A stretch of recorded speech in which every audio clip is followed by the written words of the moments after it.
A man brought some apple at the rate of Rs 10 for 2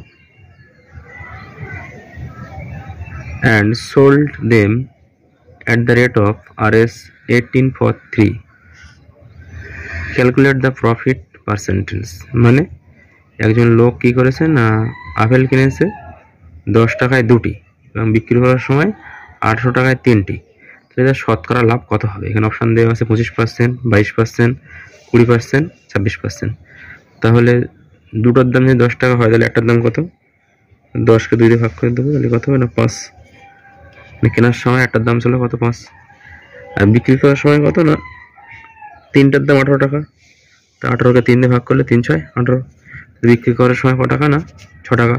তো লাভ করছে কত না 6 টাকা থেকে 5 টাকা বিয়োগ করলে আমার 1 টাকা লাভ হচ্ছে।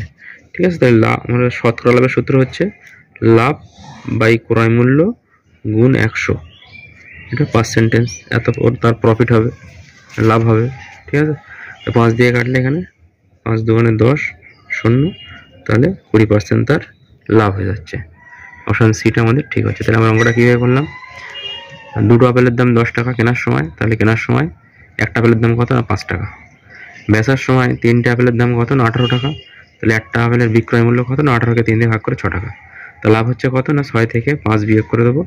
বিক্রয় মূল্য থেকে ক্রয় মূল্য বিয়োগ করলে লাভ হয় 6 থেকে 5 বিয়োগ করলে কত হবে না 1, সেটা আমার লয়ে বসবে।